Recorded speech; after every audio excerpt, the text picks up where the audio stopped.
स्वागत है आप सभी का यूपीएससी समाधान एंड रिसर्च प्लेटफॉर्म पर। मैं बालकृष्णा आज आपके लिए क्लास 7 की हिस्ट्री हमारे अतीत के चैप्टर 1 जिसकी हम चर्चा कर रहे थे उसे लेकर आया हूं और उसी चैप्टर को उसी क्रम को आगे बढ़ाते हुए हम आपसे आगे की चर्चा करेंगे। हमने पहले के अध्यायों में देखा जैसा कि हमारे चैप्टर का नाम है ट्रेसिंग चेंजेस थ्रू 1000 ईयर्स, यानी 1000 वर्ष के बीच में इस दरमियान जो चेंजेस हुए उनको किस प्रकार से फाइंड आउट किया गया, उनको फाइंड आउट करने के लिए किस किस तरीके के प्रयास किए गए। तो अब हम उसी क्रम को आगे बढ़ाते हुए जो आगे देख रहे हैं वो अब जो हमारा अगला टॉपिक्स है, जो अगला हेडिंग है हमारा, वो है हिस्टोरियंस एंड रिसोर्सेस, यानी कि जो हमारे हिस्टोरियंस थे उन्होंने किन रिसोर्सेस के माध्यम से इसकी जानकारी कलेक्ट की। Historians and resources.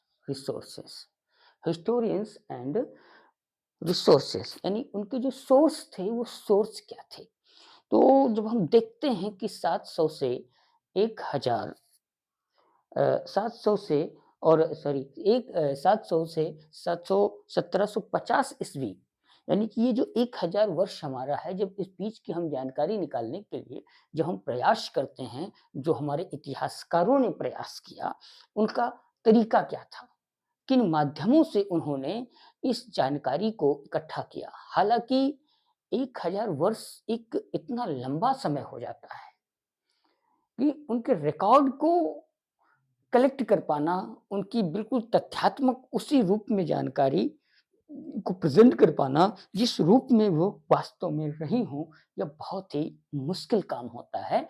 हालाँकि इतिहासकारों ने बहुत ही कुशलतापूर्वक तथ्यों को उजागर करने का प्रयास किया है और इसके लिए उन्होंने जिन सामग्रियों को, जिन रिसोर्सेज़ का प्रयोग किया, वो प्रयोग कुछ इस प्रकार से होते हैं कि सबसे पहले जब आप देखते हैं तो क्या होता है, coins. Point number 1, coins. Coins क्या है?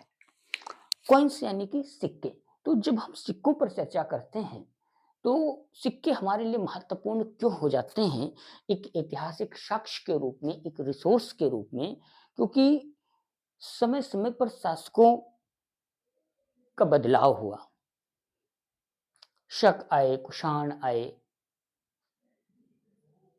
मौर्य आए, गुप्त आए, बहुत सारे शासक आए। बाद में मिडुअल काल आता है जिसमें बहुत सारे शासक आए, जिसमें बाबर आया, खिलजी आया, तुगलक आए, मुगल सल्तनत आए, लोधी वंश आया। बहुत सारे अलग-अलग शासकों ने शासन किया और जब अलग-अलग शासकों ने शासन किया तो इन शासकों ने अपने नाम से सिक्के चलवाए। खिलजी वंश आया, खिलजी ने अपने तरीके के सिक्के चलाए। तो जो ये सिक्के चलाए गए, तो राजा इन सिक्कों को अपने नाम पर या किसी विशेष स्मृति या किसी विशेष उत्सव को लेकर के जो है इसको जारी करते थे और इसको जारी करने से हमें यह जानकारी मिलती है कि इस सिक्के का जो संबंध है वह किस शासक के साथ रहा है और जो उस पर डेट डाली जाती थी, वह डेट से पता चलता है कि हाँ, इस सिक्के का जो संबंध है यह फला राजा के साथ है। यानी कि जो उस पर डेट पड़ी हुई है, वह डेट इस बात को बताती है कि इस समय इस क्षेत्र में फला राजा राज्य कर रहा था। पहली बात। दूसरी बात, इन सिक्कों की पहुँच, यानी कि ये सिक्के कितने क्षेत्र तक फैले हुए थे, यानी इनकी प्राप्ति जो है हमें किन-किन क्षेत्रों से हुई है। तो जिन-जिन क्षेत्रों से हमें इन सिक्कों की प्राप्ति हुई है, वहाँ से यह प्रमाणित होता है कि या तो वहाँ पर व्यापार के तौर पर ये सिक्के वहाँ पहुँचे, लेन-देन के तौर पर वहाँ पहुँचे, या फिर ये सिक्के जो है वो क्षेत्र जो है उस राजा के अधीन था जहाँ पर ये सिक्के चलन में मौजूद थे लोगों के बीच में। तो इस प्रकार से सिक्के हमें बहुत सारी जानकारियाँ उपलब्ध कराते हैं, पहली बात। अब अगली जो बात आती है वो ये आती है कि इन सिक्कों को बनाया किससे गया है? यानी इनकी बहुत सारे अलग-अलग जो है धातुओं से इनको सिक्कों को बनाया गया, कभी स्वर्ण मुद्राएँ छापी गई, कभी सिल्वर बनाया गया, कभी जो है तांबे पर बनाया गया, फिर चमड़े के भी सिक्के लाए गए थे, शीशे के भी सिक्के लाए गए थे, अलग-अलग प्रकार के सिक्के लाए गए थे। तो इन सिक्कों को देख कर के यह पता चलता है कि उस समय जो शासन में था, यानी जिस राजा का शासन चल रहा था, उसकी आर्थिक व्यवस्था कैसी थी। अब ये जानकारी हमें बहुत ही नॉर्मल तरीके से लग जाती है, बहुत ज़्यादा इसमें रॉकेट साइंस को यूज़ करने की ज़रूरत नहीं है। अगर सिक्के बहुतायत मात्रा में गोल्ड में मिलते हैं, तो संभव है कि वह राज्य जो है समृद्ध रहा होगा। अगर सिक्के चांदी में मिलते हैं, तो इसका मतलब है उसकी समृद्धि थोड़ा-सा सोने कि सिक्कों के चलन की अपेक्षा कुछ कम रही होगी या संभवतः उसके बराबर रही हो। लेकिन जब सिक्के चमड़े और शीशे के हमारे सामने आने लगते हैं या किसी अन्य ऐसे धातुओं के आने लगते हैं जिनकी वैल्यू उतनी अधिक नहीं होती है, तो यह पता चलता है कि उस साम्राज्य की या उस राज्य की जो आर्थिक व्यवस्था थी, उसका स्तर क्या था। तो सिक्कों से हमें शासक, शासक का शासनकाल, उसका शासन क्षेत्र और उसकी आर्थिक स्थिति, इन सभी चीज़ों की जानकारी प्राप्त होती है। तो क्या-क्या जानकारी प्राप्त होती है सिक्कों से? पहला शासक, दूसरा शासनकाल,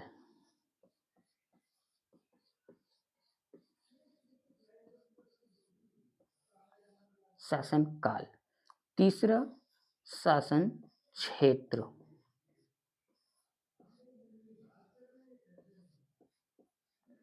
शासन क्षेत्र और चौथा पॉइंट आर्थिक स्थिति।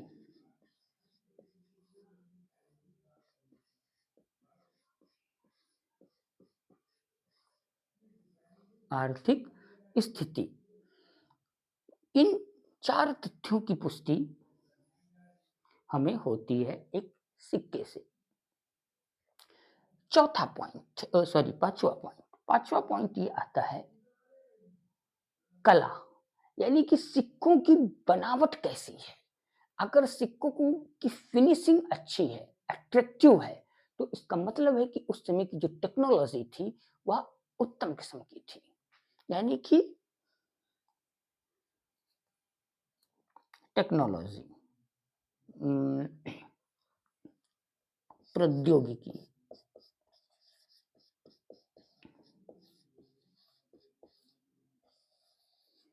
तकनीकी या विज्ञान, तकनीकी या विज्ञान,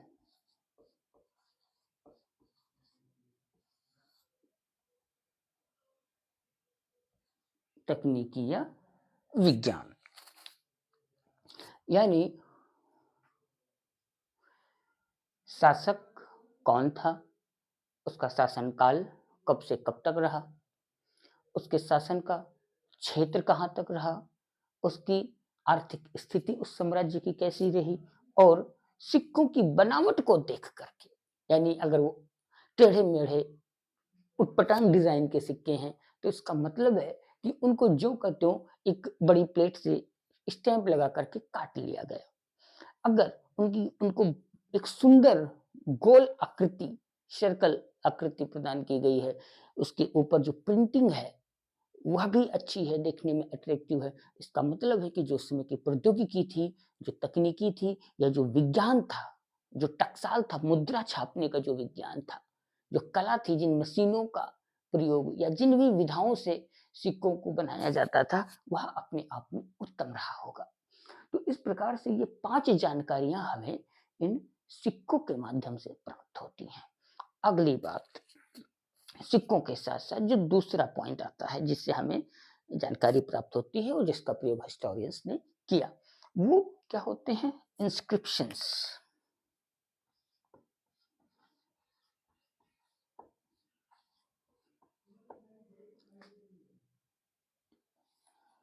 इंस्क्रिप्शंस।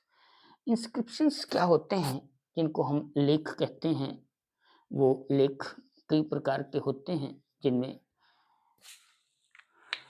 ताम्रपत्र लेख आता है, रजत पत्र लेख आता है, प्रस्तर लेख आता है, चट्टानों पर भी लिखे हुए गुहा लेख भी हमें मिलते हैं, जिनको हम गुफाओं से प्राप्त करते हैं। हालांकि ये काफी प्राचीन काल का विषय होता है।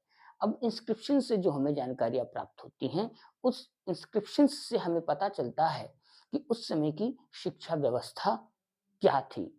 इसके अलावा जिन लेखकों ने इस इंस्क्रिप्शंस को लिखा, वे काफी हद तक जानकारियां हमें राजाओं के बारे में, राजा के क्षेत्र के बारे में, उनके युद्धों, उनके विजयों के बारे में, उनके शासन क्षेत्र के बारे में, या अन्य उनके विभागों के बारे में, चिकित्सा के बारे में, बहुत सारे विषयों को इसमें इंस्क्रिप्शंस में लेखकों ने लिखा है। फिर जो तीसरी बात आती है इंस्क्रिप्शंस के साथ साथ, अब वो क्या आता है? टेक्स्ट। टेक्स्ट टेक्स्ट टेक्स्ट क्या होते हैं? यानी कि पुस्तकें। पुस्तकें ही नहीं, पुस्तकों के साथ साथ टेक्स्ट में आता है मैन्युस्क्रिप्ट।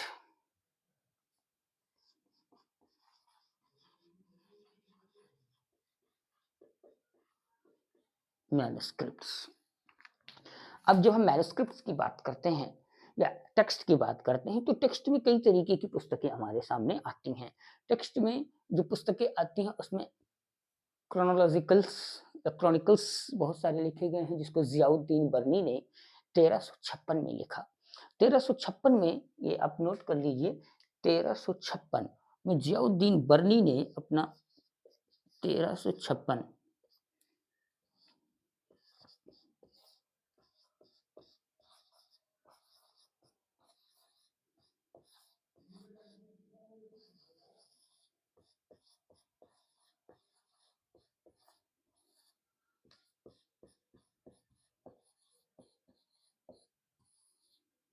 पहला क्रॉनिकल लिखा।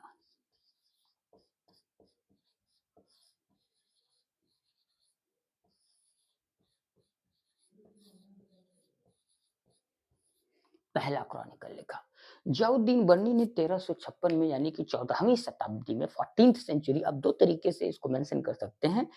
पहला होता है 14वीं शताब्दी और दूसरा होता है 1356, जो एग्जैक्ट इसकी डेट है। अब 1356 में जियाउद्दीन बर्नी ने एक क्रॉनिकल लिखा, जो उसका पहला क्रॉनिकल था। और ठीक उसके 2 वर्ष बाद उसने अपना दूसरा क्रॉनिकल निकाला। लेकिन दुर्भाग्यवश जो उसका पहला क्रॉनिकल था, वो 1960s तक जितने भी हमारे हिस्टोरियंस थे, उनको पता ही नहीं चला। क्यों नहीं पता चला? क्योंकि जो जहाँ पे इनको संग्रह किया गया था, जिन लाइब्रेरीज में, बड़ी लाइब्रेरीज में, वहां से ये गायब हो गए थे, खो गए थे, एक तरीके से आप कह लें। तो बहुत छानबीन करने के पश्चात तब जा करके इसकी प्राप्ति हुई, जिससे यह पुष्टि होती है कि जियाउद्दीन बर्नी ने सिर्फ एक ही जो है अपने क्रॉनिकल्स नहीं लिखे, उससे पहले वह 1356 में ऑलरेडी लिख चुका था। तो इस प्रकार से जो है हमें जानकारियां प्राप्त होती हैं टेक्स्ट से। इसके बाद जो तीसरा माध्यम होता है, वह होता है इतिहासकारों के अलावा जो हमारे यात्री आए, यात्री भी जो देश में यात्रा करने के पर्पज से आए, या जो शासक आए और शासकों के साथ जो इतिहासकार आए। जैसे सिकंदर जब आया, तो सिकंदर के साथ भी जो है एक इतिहासकार आया था। तो जो इतिहासकार या जो ये यात्री थे, ये यात्री अपनी यात्रा वृत्तांत में लिखते हैं। जैसे एक उदाहरण मैं आपको दे रहा हूं कि जब मोरक्को का, अफ्रीकन कंट्री है मोरक्को, मोरक्को का एक यात्री इब्न बतूता, जब 14वीं शताब्दी में भारत आता है, उसने अपनी एक पुस्तक लिखी है, 14वीं शताब्दी का भारत। तो जब वह भारत आता है, दिल्ली आता है, वह दिल्ली से, मैंने उसके बारे में पढ़ा है कि जब वह दिल्ली आता है, तो वो बताता है कि जब मैंने दिल्ली में प्रवेश किया, तो जो दिल्ली का शासक था वह नादिर शाह था। और नादिर शाह से जब वह मिला, तो नादिर शाह के लिए वह बहुत सारे उपहार लेकर के आया। जब वो उपहार लेकर के आया, राजा को भेंट किया, राजा भी उससे खुश होता है, और कुछ समय पश्चात उसको पहले तो शरण के लिए स्थान मिलता है। शरण लेने के दरमियान वह अपनी पुस्तक जारी रखता है, और वो अपनी पुस्तक में लिखता है कि दिल्ली एक हिंदू शासक का क्षेत्र है, जो पहले से रहा है, वर्तमान में नहीं, पहले से रहा है कि दिल्ली एक हिंदू राजा की बसाई गई, जिसको अनंगपाल तोमर कहते हैं। अनंगपाल तोमर जो कि तोमर वंश के और पृथ्वीराज चौहान तृतीय के नाना जी थे। उनके द्वारा दिल्ली को बसाया गया था और उसमें जो घाट है, जलाने के लिए जो घाट बनाया गया है, आज भी आप उसे देख सकते हैं, निगम बोध घाट। निगम बोध घाट जो कि दिल्ली शहर की उत्तर दिशा में स्थित है और उत्तर दिशा में जो दाह संस्कार का स्थान होता है वह हिंदू संप्रदाय का होता है। तो इस प्रकार अब उसने ये जो अपने वृत्तांत लिखे, इस वृत्तांत से क्या पता चला दिल्ली के बारे में, दिल्ली किससे संबंधित था, दिल्ली को किसने बसाया। तो इस प्रकार से यात्रा करने के लिए जो यात्री लोग यहाँ आए, मेगस्थनीज आया जिसने इंडिका लिखी, और चाइना के बहुत सारे यहाँ पर यात्री आए जिन्होंने कुछ विद्या अध्ययन के मत के उद्देश्य से आए, कुछ सिर्फ यात्रा के पर्पज से आए। तो उन्होंने जो पुस्तकें लिखी, उन टेक्स्ट से, उन पुस्तकों से भी हमें शासन काल की जानकारी प्राप्त होती है, यानी इतिहास से हम अवगत होते हैं। फिर आते हैं मैन्युस्क्रिप्ट पर। मैन्युस्क्रिप्ट की जब हम चर्चा करते हैं तो मैन्युस्क्रिप्ट बहुत सारी तो गायब हो गई, बहुत सारी जल गई, बहुत सारी को कीड़े मकोड़ों ने खा लिया। अब समस्या ये थी कि उसमें प्रिंटिंग प्रेस नहीं था, तो प्रिंटिंग प्रेस के ना होने के कारण क्या था कि लेखकों ने इनको कलेक्ट किया, राजाओं के माध्यम से, मोनेस्ट्रीज से कलेक्ट किया, मंदिरों से कलेक्ट किया गया इनको अन्य जहां कहीं से भी इनको प्राप्त किया जा सकता था। मैन्युस्क्रिप्ट हैं या इंस्क्रिप्शंस हैं, इनको सबको कलेक्ट किया गया और इनको हाथों से लिखा गया दूसरे पेपरों पर। पेपरों पर क्यों लिखा गया? क्योंकि पेपर की खोज तब तक हो गई थी, 750 के बाद की हम बात कर रहे हैं, 700 से लेकर के 1700 ईस्वी के बीच की बात कर रहे हैं। तो 1750 के 700 से 1750 के बीच की जो बात कर रहे हैं, इस समय तक जो पेपर था वो आ चुका था अस्तित्व में, तो पेपर पर उसको उतारा जाने लगा। उससे पहले की जब हम बात करें तो पेपर के बजाय जो है भोजपत्र पर लिखा जाता था, तो इनको पेपर पर लिखा गया, लाइब्रेरी में संग्रह किया गया, लाइब्रेरी में संग्रह करने के बाद इनको पेपर पर उतारा गया। बिल्कुल उसी प्रकार से जैसे हम आज नॉर्मली किसी एक दूसरे नोटबुक को देख करके एक दूसरी नोटबुक में अपने हाथों से पेन से उतारते हैं।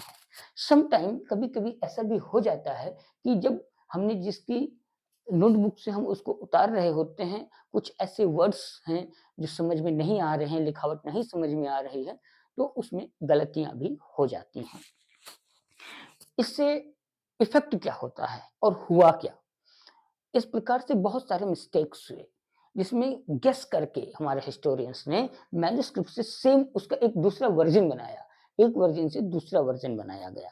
अब सेम मटेरियल है मगर वर्ज़न को बदल दिया गया। अब उसमें कुछ ऐसे तथ्य आए जिनको हमें समझने में, हिस्टोरियंस को समझने में प्रॉब्लम था, तो उन्होंने क्या किया, उसको गेस के माध्यम से उस सेंटेंस को फिट बनाया, उसके अर्थ को फिट बनाया।